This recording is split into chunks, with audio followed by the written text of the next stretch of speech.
I'd like to start off with saying thank you to all the gym members. Nice. Thank you to all the gym members for that bench. So if you weren't there last night and you were one of the many individuals who pitched in to buy the Iron King a new bench, a really heartfelt thank you. It means a lot to me. The support in the community that has been created here, not through Brittany and I, but through yourselves cultivating friendships and keeping with the ethos of integrity, honor, and honesty. I really respect that. You guys fucking rock. So anyway, if I didn't see you last night and give you a hug, you're getting a hug. So thank you very much to the Iron King family for helping keep this in existence. So thank you.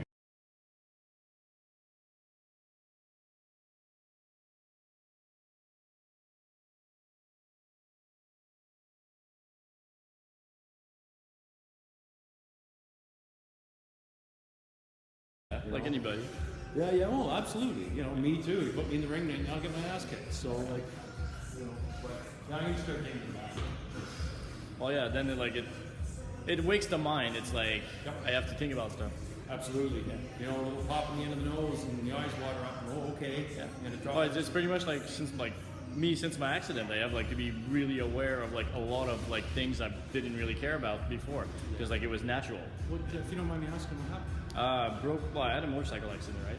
So I broke my pelvis, like split it completely in half. I broke like the femur. You look fit as hell too. You're coming back well, eh? Yeah, but it's a lot of work, a lot of pain. Like, it's all about pushing through. Like at this point, it's more mental.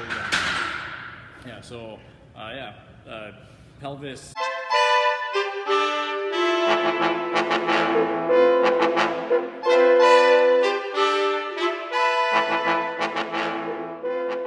We were talking this morning, and I figured like we should make a little like section to complement like what we talked about the other day.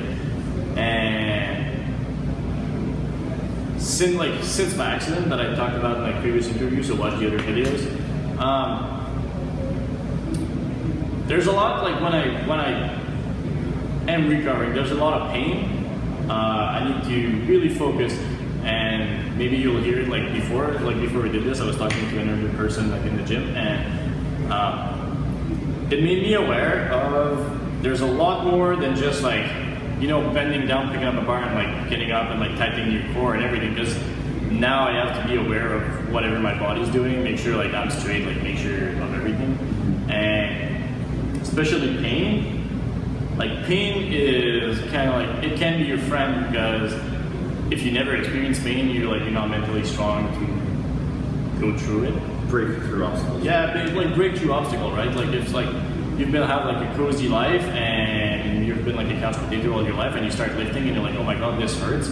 Especially like you'll see, I was doing drop set this morning. Like it's small weight, but it really hurts when you're like getting into the reps because like it really burns.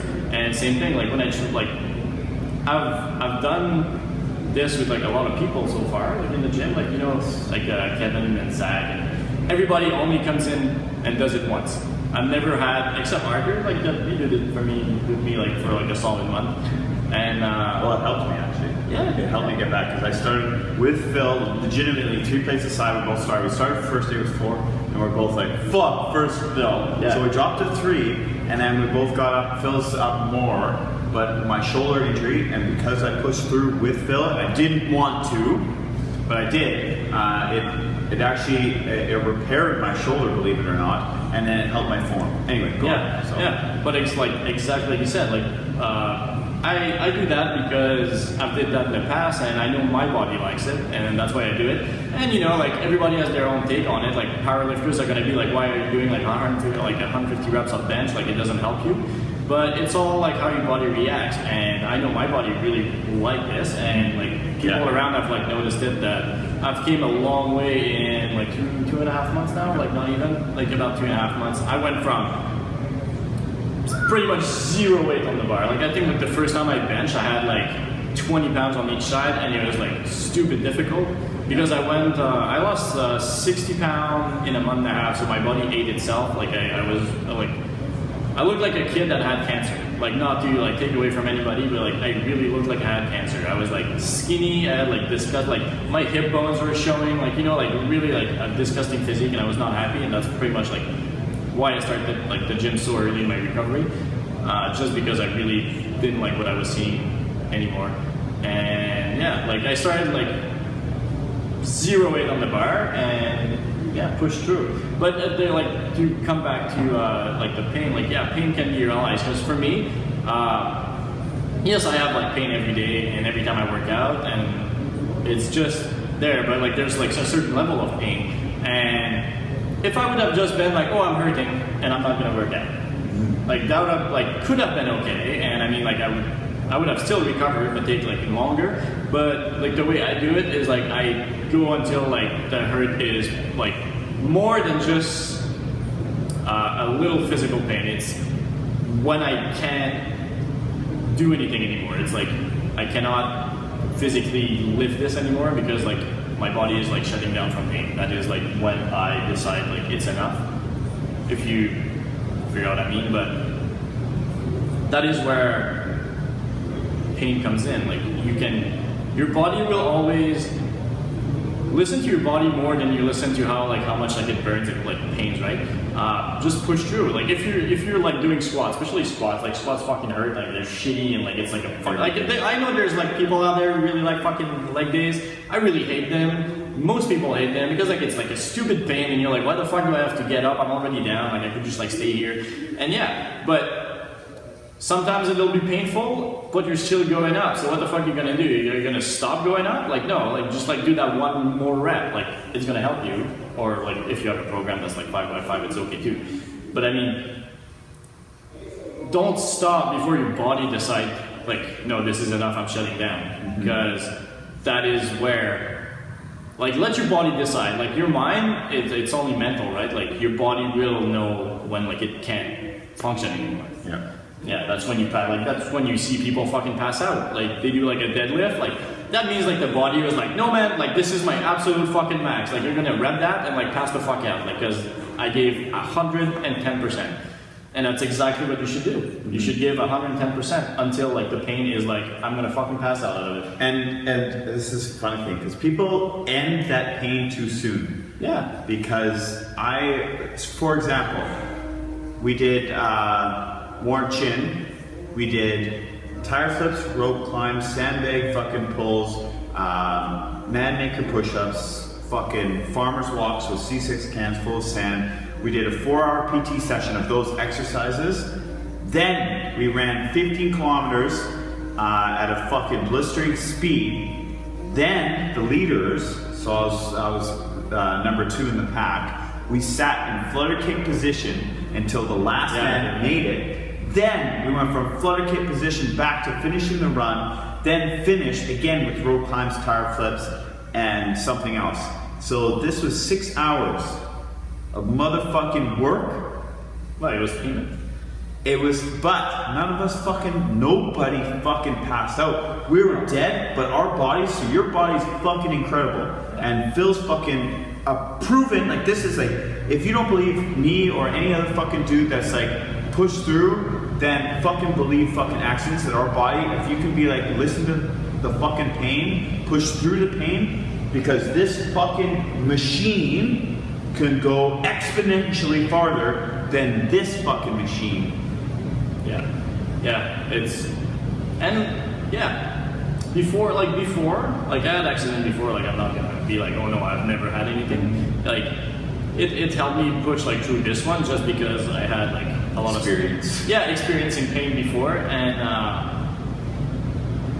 like if like the military can like make you learn like one valuable lesson in your entire life, like it's not gonna be anything else than your body can do more than your mind is willing to do.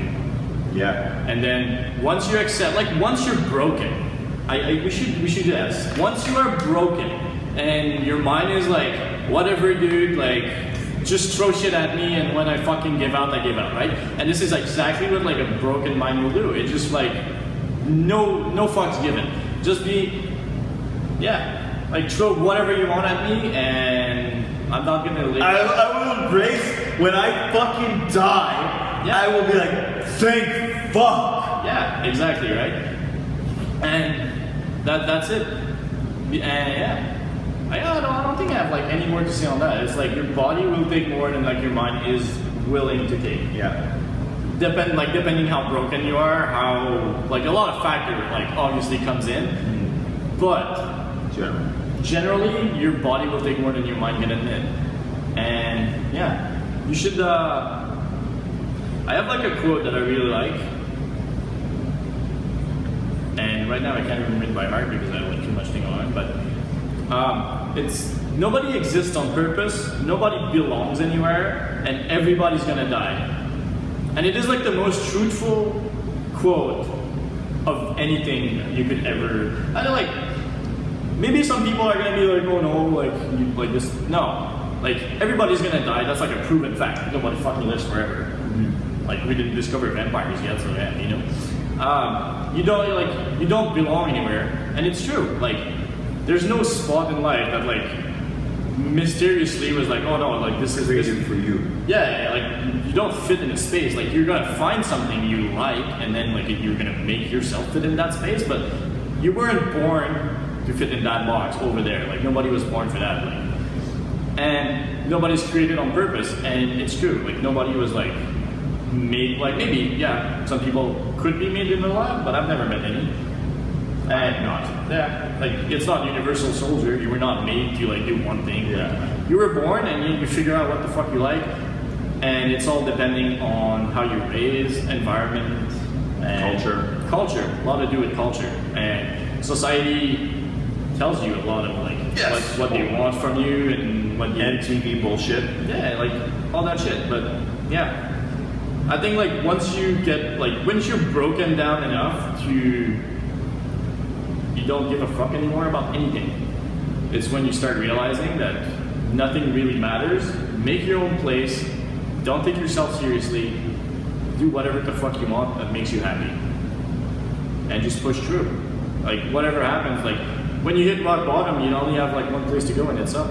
And that's like a really cheesy quote that like everybody say, but it's true. Like physically, I was like rock bottom, and where the fuck can I go? I can only go up. Like there's no way I was going to go like even further down, like or let myself go any further down. Because I could have like laid there and died, like quite literally. Like most people in my situation would have probably taken like a full year just off and be like, no, like I'm not gonna push this because I hurt and it's shitty. But yeah. I really hate it. I'm not like the guy who's just gonna stay on the couch like every day, all day.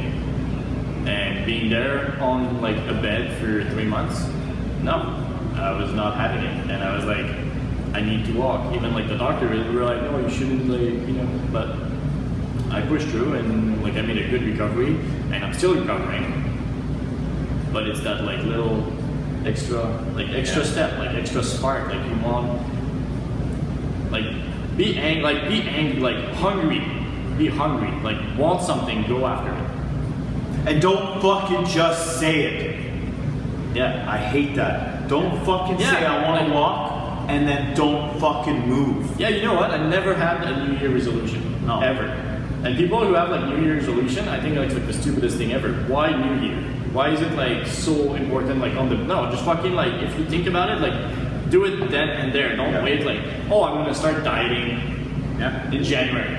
No, who the fuck diets in January? You just like stuff your face for like a full month during your Christmas vacation. Yeah. Or like, well, Christmas in general. You just like stuff your entire month of like mom's food and like which is not bad. Yeah, no, it's like fun. I love it too. I took like 17 pounds in like 31 days one time. Like, I literally like sat on the couch and ate. And when I came back, people were like, "What the fuck did you do?" And I'm like, I like pretty much like had trouble breathing like for 31 days. That was like that's what I did. I was like, non-stop. Yeah, it's exactly what I did. I just went home and there was like mom's food everywhere, and I was like, "Oh baby." Yeah. But yeah, like I find it stupid because you just went through that phase of like, I'm gonna really stuff my face, and then all of a sudden I'm gonna switch from like On the first. or on the second or after. No, like it's not gonna happen. Like it's kind of like a progressive thing, and you're just gonna be like baby steps. And anything. Like you never been to the gym in your life, and you're like, oh, January 1st I'm gonna start going to the gym, and you go like someplace like, I don't know, Good Life or whatever gym you go to, and no experience, and you're just like start training by yourself, and nobody's there to like Give a shit. Well, like give a shit. They might help you. Like I mean, like these days, like the gym community gets better, and like people kind of like help each other. But even then, like you're gonna get like a little bit of help here, a little bit of help there, and you're still gonna do your own thing. And if you never worked out before and you're going by yourself, and you're gonna have like maybe a little, like some people have motivation. Like I'm not saying you're not, and don't imply that at all. But like a lot of people will like lose motivation within like the month because they have like no esprit de corps. Is that like Okay. So yeah, no esprit de corps when they go to the gym, and I think like that's what you get here is like everybody enjoy everybody else. So that's why you come back, because you enjoy being with individuals that are like on the same, I wouldn't say on the same level, but like on the same like mental Openness. Openness. Like everybody's gonna help everybody. They're here to train. Yeah. Train and push people. They don't want to see people complacent, and they don't want to see people lost. So that's the big thing, and that's the culture that's not been bred. It's been bred from day one, which like was my foundation, but then that's evolved, and everybody here is becoming an extension of my dream. So it's not even, it has nothing to do anymore with me. It has to do with everybody else, because everybody else is enjoying that. And esprit de corps, for those that don't know, it's teamwork and the love of the group, and the love of the traditions. So I think once you have that, it's the belonging to something more than yourself. So, and that comes back to make your own fucking place. Find something that you love. So then the motivation is fucking, it's in the genetic or in the fucking fabric. It's so in there because it's a legitimate fucking passion, and it's not a bullshit goal to have bullshit six-pack. It's like, I want to be, what's underneath the six-pack? Why do you want the six-pack? Do you want maybe Olympia? Do you want to climb a fucking mountain? Do you want to go on the beach and legitimately swim and legitimately feel good? And then after the beach, live your life athletic and fun? Like those are the root causes to fitness, and it is not your aesthetic. It shouldn't be, like your main goal shouldn't be like, oh, I'm going to have a six-pack. No. Like your main goal should be, I'm going to be fitter than what I am now. And like, make it a journey. Like I said the other day, small goals, right? I'm gonna go to the gym every day. Like that's it. Like just like I'm gonna go 45 minutes every day. And then like I think for somebody who never been to the gym, like a 45 minutes workout, like even if it's like not that much, just so you get used to being habit, being there. Make it like your routine and start liking it. Because if you spend too much time and you've never worked out, like my roommate is a great example of that. My roommate still has thyroid problems. Like excuse my accent if I don't say it right, but yeah, he has a gland problem and he's taking medication for it. But he was a really overweight individual, and he pushed through being an overweight individual and didn't care about what anybody said. And last year he went from more than last year, but I mean from his the beginning of he started working out. He went from 300 and some pound to last year he went down to 230 or something like that, which is like a big improvement for somebody who has an actual medical problem and not just being lazy, right?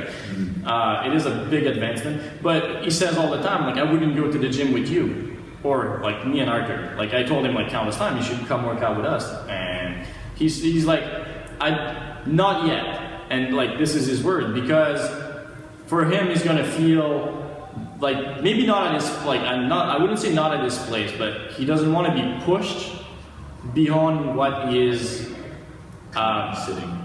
No, I wouldn't say currently sitting. He doesn't want to be pushed past like what he's comfortable with, and that's the main like the problem with a lot of people. Like people will push people that are not comfortable in a gym to start with because he really didn't like the gym. He's like learning slowly to like it, but it's a slow process, and not everybody will like be like, oh, lifting weight or oh, like fucking like it, right? Some people do. Some people like come in the gym and they fucking like eat it up like a cake. But not everybody's like that, and you have to respect that like every individual has like a different learning curve, and I think like that's what you get here, and no judgment. Yeah. A legitimate no fuck. There's like lunk alarm bullshit. That's like so hypocritical. Yeah. I'm gonna say that. I shouldn't say that, but it's going in there. It's fucking hypocritical. Like your foundation is a hypocrite. Like you're not gonna judge. Why aren't you gonna? Why should a beginner be intimidated by somebody in there lifting heavy? Because if that person has come from a cultured gym that believes in being humble, professional, then the guys that are beginners, and I'm that motherfucking beginner. I'm on a novice weightlifting program. I'm not lifting heavy shit, and I love seeing guys lift heavy stuff because it's the dedication. I'm admiring the dedication to that drive. I don't give a shit. Like you can put 12 plates on there, or you can put 8 plates on there. You can put 1 plate on there. I don't care. I love that you're doing it, and that's what I love about it. So if a gym's culture is proper, because you're paying money to fucking be here, so enjoy it. So respect everybody, and not let's not be hypocritical. Like if you weren't paying. Yeah, even if you're Yeah, so like you could make like gym free and still people wouldn't come because they don't like like the atmosphere, they don't like being here, they don't like they're out of their comfort zone. Yeah. So if you're in a gym, make people comfortable. And Josh said like shout out to Josh Anna because he said like the best thing, he said if you're the biggest dude in the gym, you kind of have a responsibility to help others be like below you. Yeah. 100%. Yeah, you shouldn't be like the biggest guy in the gym just to show off. Like, if you walk into a gym and you're like pushing, I don't know, 550 pounds on like a bench press, like for 8 reps, and you're not gonna help the guy who's like struggling with like 25s on it and has like no form, no, you should be like, instead of that, like help the guy. Like, you're already at 550, like, you don't need to show off anymore. No. Just like do your set, like shut the fuck up, go help like the next guy, right? Yeah. And that is like what it's all about, like what it should be all about. It's not what it's all about. It's what it should be. Don't be like the douchebag bunch that like walks around and takes like Yeah, you're not that cool. You pick heavy shit up, but you're just picking heavy shit up. Like that doesn't give you entitled to be better than anybody, because that maybe skinny guy lifting 25 pounds is a motherfucking heart surgeon. Yeah. Who fucking saves people's lives, and you're a fucking gas attendant who's picking up heavy shit. Yeah, you work at McDonald's and you fucking can't lift heavy, so like it does yeah. So be respectful, because that's what it is. Yeah. Be respectful, push through the fucking pain, enjoy yourself, find your fucking place. Yeah. Your own place. Find your own place. Yeah. That's like that mostly it. Yeah. That's cool. Yeah. High five. Any last things? No. That was badass. I think we covered like whatever I didn't say last time. Yeah, it was pretty. I sort of hit it really fast. Yeah, it's okay. Cool.